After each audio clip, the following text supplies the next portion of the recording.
Hello students, biology.com में आप सबका स्वागत है। आज के इस वीडियो में हम बायोटेक्नोलॉजी के 30 महत्वपूर्ण क्वेश्चन, इम्पोर्टेंट क्वेश्चंस डिस्कस करने वाले हैं और ये 100% है कि हर एक एग्ज़ाम जो बोर्ड से रिलेटेड आगे होने वाली है उनमें ये क्वेश्चंस आने वाले हैं। तो चलिए बगैर समय गवाए शुरू करते हैं। पहला क्वेश्चन है, पुनर्योगज प्रोटीन, रिकॉम्बिनेंट प्रोटीन किसे कहते हैं? तो इसकी सही परिभाषा होगी, यदि कोई प्रोटीन कूट लेखन जीन किसी विषमजात परपोषी में अभिव्यक्त होता है तो इसे पुनर्योगज प्रोटीन कहते हैं। अगला प्रश्न है, अनुप्रवाह संसाधन किसे कहते हैं? तो पुनर्योगज प्रोटीनों के संश्लेषण के पश्चात विपणन के लिए भेजे जाने से पहले इन्हें कई प्रक्रमों से गुजरना होता है, जैसे पृथक्करण, शोधन, समरूपण आदि। इन सभी प्रक्रमों को सम्मिलित रूप से अनुप्रवाह संसाधन कहते हैं।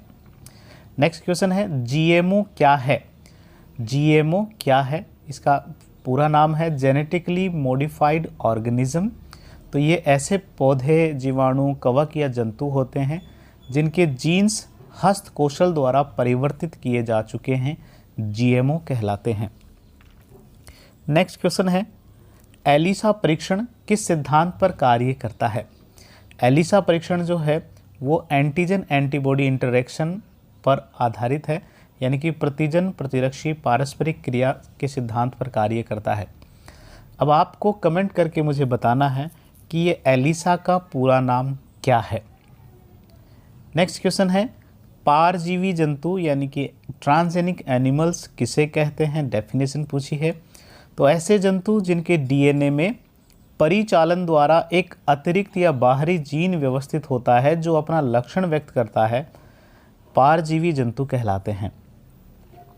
नेक्स्ट क्वेश्चन है, पारजीवी गाय रोजी का निर्माण कब और क्यों किया गया? तो एक ट्रांसजेनिक काऊ है रोजी जिसका नाम है, उसका निर्माण सन 1977 में हुआ था और इसकी विशेषता यह है कि इसके दूध में अल्फा लैक्ट एल्ब्यूमिन जो है उसकी प्रचुर मात्रा पाई जाती है। नेक्स्ट क्वेश्चन है, जीईएसी क्या है? जीईएसी क्या है? पहले तो आपको इसका पूरा नाम मालूम होना चाहिए।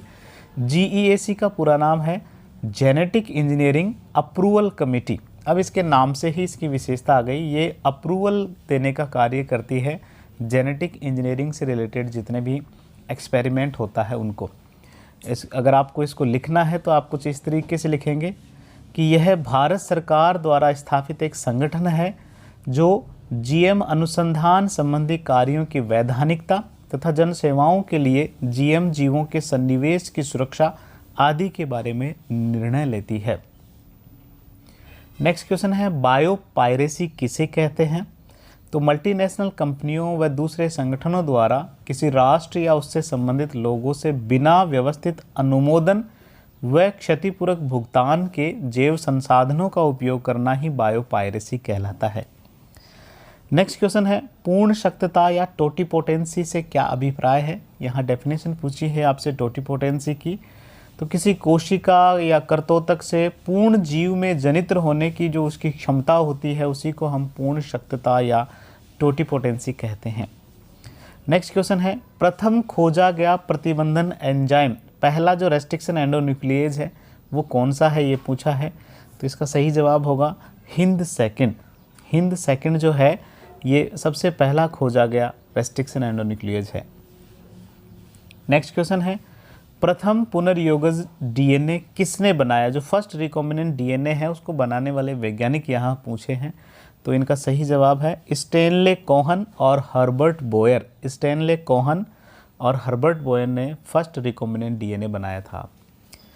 नेक्स्ट क्वेश्चन है, आणविक कैंची किसे कहा जाता है? मॉलिक्यूलर सीजर्स किसे कहते हैं, ये पूछा है। तो रेस्ट्रिक्शन एंडोन्यूक्लिएज एंजाइम जो होते हैं जो डीएनए को बीच से काटते हैं उन्हें ही हम मॉलिक्यूलर सीजर, आणविक कैंचियाँ कहते हैं। नेक्स्ट क्वेश्चन है, क्लोनिंग संवाहक की विशेषता, वेक्टर जो होते हैं क्लोनिंग वेक्टर उसकी विशेषताएं कौन कौन सी होती है? तो तीन प्रमुख विशेषताएं हैं। पहला है प्रतिकृतियन की उत्पत्ति यानी कि ओरिजिन ऑफ रेप्लिकेशन, दूसरा वर्णन योग्य चिन्हक सेलेक्टेबल मार्कर और तीसरा क्लोनिंग स्थल क्लोनिंग साइट। ये तीन उसकी प्रमुख विशेषताएं हैं।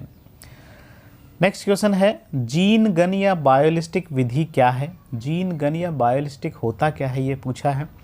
तो परपोषी कोशिकाओं में किसी विजातीय डीएनए को प्रवेश करवाने हेतु कोशिकाओं पर हम डीएनए से लेपित स्वर्ण या टंगस्टन यानी कि गोल्ड या टंगस्टन के सूक्ष्म कणों को उच्च वेग से बमबारी करवाना ही जीन गन या बायोलिस्टिक विधि कहलाती है। नेक्स्ट क्वेश्चन है प्लाज्मिड क्या है। प्लाज्मिड की डेफिनेशन यहाँ पूछी है। तो जीवाणु कोशिकाओं में गुणसूत्रीय डीएनए जो होता है उसके अतिरिक्त एक और वृत्ताकार द्विकुंडलित डीएनए होता है, उसी को हम प्लाज्मिड कहते हैं। नेक्स्ट क्वेश्चन है वांछित डीएनए खंडों को वाहक के साथ जोड़ने वाला एंजाइम है। तो डीएनए खंडों को वेक्टर से जोड़ने वाला एंजाइम होता है डीएनए लाइगेज। सही जवाब होगा डीएनए लाइगेज।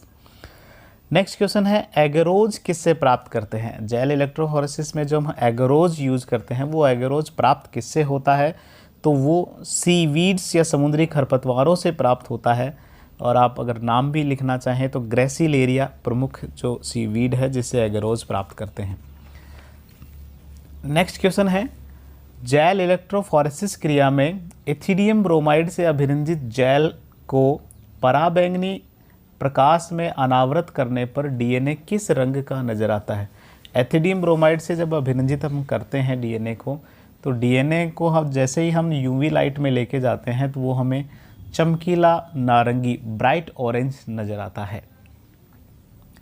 नेक्स्ट क्वेश्चन है पीसीआर में प्रयुक्त पॉलीमरेज एंजाइम किस जीवाणु से प्राप्त होता है। पीसीआर जो होता है पॉलीमरेज चेन रिएक्शन, उस प्रक्रिया में जो डीएनए पॉलीमरेज एंजाइम काम में लेते हैं वो थर्मस एक्विटिकस जीवाणु से प्राप्त करते हैं। थर्मस एक्विटिकस, और उस एंजाइम को हम टैक पॉलीमरेज कहते हैं।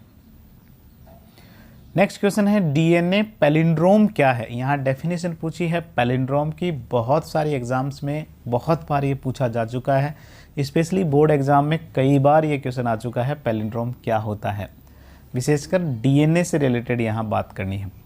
तो डीएनए में क्षारक युग्मों का एक ऐसा अनुक्रम जो पढ़ने के अभिविन्यास को समान रखने पर दोनों लड़ियों में एक जैसा पढ़ा जाए, डीएनए पैलिंड्रोम कहलाता है। फॉर एग्जाम्पल GAATTC जो EcoR1 जो है उसका जो पहचान स्थल है GAATTC, इसे आप 5 प्राइम से दोनों दिशाओं से पढ़ोगे तो ये ही सीक्वेंस आता है GAATTC। नेक्स्ट क्वेश्चन है संवाहक या वेक्टर व स्रोत डीएनए को एक ही प्रतिबंधन एंजाइम द्वारा काटने पर ही पुनर्योगज डीएनए अणु का निर्माण संभव है, कारण स्पष्ट कीजिए। यह भी वर्ष 2015 में और 16 में 2 बार रिपीट हुआ क्वेश्चन है, बहुत महत्वपूर्ण है। एक ही, अगर आप इसका जो सही जवाब लिखना चाहें तो कुछ इस तरीके से लिखेंगे कि एक ही प्रतिबंधन एंजाइम द्वारा काटने पर संवाहक और स्रोत डीएनए खंडों में समान प्रकार के चिपचिपे सिरे बनते हैं, समान प्रकार के स्टिकी एंड प्राप्त होते हैं जो डीएनए लाइगेज की सहायता से आपस में आसानी से जुड़ जाते हैं, और इसीलिए दोनों को समान प्रकार के रेस्ट्रिक्शन एंडोन्यूक्लियस से काटा जाता है। नेक्स्ट क्वेश्चन है पुनर्योगज डीएनए की परिभाषा दीजिए। रिकॉम्बिनेंट डीएनए होता क्या है, इसकी डेफिनेशन पूछी है। तो वांछित लक्षण प्राप्त करने हेतु डीएनए के साथ विजातीय डीएनए खंड जोड़ने से प्राप्त डीएनए पुनर्योगज डीएनए कहलाता है। यानी कि ऐसा डीएनए जिसमें कोई बाहरी डीएनए और जुड़ा हुआ है, बस उसी को हम रिकॉम्बिनेंट डीएनए कहते हैं, पुनर्योगज डीएनए कहते हैं। नेक्स्ट क्वेश्चन है जीन चिकित्सा द्वारा प्रथम प्रयोग किस रोग के उपचार के लिए किया गया। जीन चिकित्सा सबसे पहले कौन से रोग के लिए किया गया था, तो इसका सही जवाब होगा एडिनोसिन डीएमिनेज, ADA जिसे कहते हैं, उसकी कमी के लिए सबसे पहला प्रयोग किया गया था जीन थेरेपी का। नेक्स्ट क्वेश्चन है बीटी जैव विष से बैसिलस नहीं मरता है जबकि कीट मर जाता है, क्यों। ये भी 3-4 बार रिपीट हुआ क्वेश्चन है, बहुत महत्वपूर्ण है कि बीटी जो जैव विष होता है उससे बैसिलस जो जीवाणु है वो तो नहीं मरता लेकिन कीट मर जाता है, उसका कारण बताइए। तो देखो बीटी जैव विष जो है वो निष्क्रिय अवस्था में संश्लेषित होता है इस जीवाणु में, इसलिए बैसिलस को इससे कोई नुकसान नहीं होता, बैसिलस नहीं मरता है। जबकि बीटी जैव विष कीट की आहार नाल में जैसे ही पहुंचता है उसके आहार नाल में क्षारीय माध्यम होता है और उस वजह से ये बीटी जैव विष जो है वो सक्रिय हो जाता है। और ये सक्रिय जैव विष जो है कीटों की मध्य आंत की उपकला कोशिकाओं की सतह से जुड़ जाता है और उनमें छिद्रों का निर्माण कर देता है, जिसके कारण से उसकी कोशिकाएं फूलकर फट जाती है और कीट की मृत्यु हो जाती है। नेक्स्ट क्वेश्चन है, प्रतिबंधन एंजाइमों के नामकरण को समझाइए। जो एंडोन्यूक्लियस एंजाइम्स होते हैं उनके नाम बड़े विशेष तरीके से दिए जाते हैं। जैसे इको R1 का उदाहरण हम लेते हैं तो उसमें उनके नाम में 4 प्रमुख खंड होते हैं। जैसे इको R1 में 4 है, ई, को, आर और 1। यहाँ शुरू के जो 2 वर्ड है ये जिस भी जीवाणु से ये पृथक्कृत किया गया है एंजाइम, जिस जीवाणु से इसे आइसोलेट किया गया है उसके वंश का नाम पहला और अगले जो 2 वर्ड है उसकी जाति के होते हैं। जैसे ई कोलाई में से ये प्राप्त किया तो ई जो है वो वंश है और CO जो को है वो उसकी जाति के शुरू के वर्ड हैं। यहाँ तीसरा जो वर्ड होता है R, ये जैसे इकोलाई इको R1 वाले में जो R है वो R उसके प्रभेद स्ट्रेन को दर्शाता है और जो आखिरी रोमन संख्या होती है वो उस जीवाणु में उसकी खोज के क्रम को दर्शाता है। नेक्स्ट क्वेश्चन की ओर बढ़ते हैं हम। जैव प्रौद्योगिकी द्वारा निर्मित प्रथम हार्मोन कौन सा है? बायोटेक्नोलॉजी से जो सबसे पहला हार्मोन, प्रोटीन हार्मोन बनाया गया वो कौन सा है? तो वो है ह्यूमिलिन। वास्तव में जो इंसुलिन है उसी का ये हमारे द्वारा बनाया गया, इसलिए नाम इसका पड़ा ह्यूमिलिन। नेक्स्ट क्वेश्चन है, गोल्डन राइस या सुनहरे चावल में कौन सा विटामिन पाया जाता है?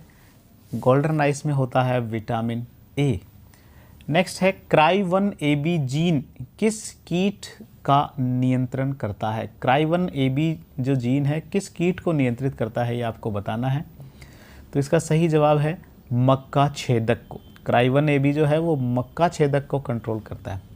साथ ही आपको ये भी याद कर लेना है, इसके अलावा 2 जीन और हमारी बुक में दिए हुए हैं, Cry1AC और Cry2AB। ये दोनों कपास के मुकुल कृमि जो है उसको कंट्रोल करते हैं। नेक्स्ट क्वेश्चन है, GM पौधों के उपयोग के लाभ लिखिए। अगर हम जेनेटिकली मॉडिफाइड प्लांट्स यूज़ करते हैं उसके क्या क्या लाभ है यह पूछा गया है। तो हमारी बुक में 5 तरह के लाभ यहाँ दिए हुए हैं। 5 कुछ इस तरह हैं। पहला है अजैव प्रतिबलों के प्रति अधिक सहिष्णु फसलों का निर्माण करना, यानी कि जैसे सूखा पड़ता है, पाला पड़ता है आदि, जो जितने भी अजैव प्रतिबल है उनके प्रति अधिक सहिष्णु, उनको सहन करने वाली फसलों का निर्माण हम इस तरह कर सकते हैं, पहला। दूसरा है पीड़क प्रतिरोधी फसलों का निर्माण। पीड़क प्रतिरोधी यानी कि हमें बाहर से पेस्टिसाइड डालने की ज़रूरत ही नहीं होगी, वो पेस्ट से के प्रति पहले से रेजिस्टेंट प्लांट होंगे। हमारे रासायनिक जो हम यूज़ कर रहे हैं रसायनों का, उन पर जो हमारी निर्भरता है वो हमारी कम हो जाएगी। जैसे बीटी कॉटन इसका बहुत अच्छा उदाहरण है, हमें बाहर से रासायनिक छिड़ने की आवश्यकता है ही नहीं। नेक्स्ट है तीसरा इसका फ़ायदा, कटाई के पश्चात होने वाले नुकसानों को कम करने। हार्वेस्टिंग के समय भी हमारी बहुत सारी फसल नष्ट हो सकती है तो उससे भी हम बचा सकते हैं। जैसे इसका अच्छा उदाहरण है फ्लेवर सेवर टमाटर जो है वो इसका बहुत अच्छा उदाहरण है। चौथा जो हमें लाभ हो सकता है, पौधों द्वारा खनिज उपयोग की क्षमता में वृद्धि। ज़मीन की उर्वरकता जैसे जैसे कम होती जा रही है, पेड़ पौधे जो है उनका विकास कम हो रहा है, फसलों का विकास कम हो रहा है, तो ऐसे में अगर फसलें कुछ इस तरह की हो कि वो ज़मीन के जितने भी आवश्यक पोषक तत्व है उनको ज़्यादा से ज़्यादा प्राप्त कर सके, ऐसे पौधों का निर्माण हो सके। पांचवा और आखिरी जो इसका उपयोग है वो है खाद्य पदार्थों में पोषणिक स्तर में वृद्धि। खाद्य पदार्थ जो हम फसलों से प्राप्त कर रहे हैं उनमें पोषण स्तर जो है, पोषण की जो गुणवत्ता है वो और सुधार की जा सकती है। जैसे बहुत अच्छा उदाहरण है गोल्डन राइस, जिसमें विटामिन ए प्रचुर युक्त जो है वो हमें चावल प्राप्त हो रहा है। आखिरी क्वेश्चन है, टीका सुरक्षा हेतु किन जंतुओं का प्रयोग किया जाता है? तो ज़्यादातर टीका सुरक्षा हेतु हम पारजीवी चूहों का प्रयोग करते हैं, ट्रांसजेनिक माउस का प्रयोग करते हैं। ठीक है बच्चों, तो इस तरह टोटल 30 क्वेश्चन हमने बायोटेक्नोलॉजी के जो बहुत इंपॉर्टेंट है, बहुत सारी एग्जाम्स में पूछे हुए हैं, उन सबको हमने यहाँ डिस्कस किया, आपको लिखने योग्य उत्तर दिए। धन्यवाद।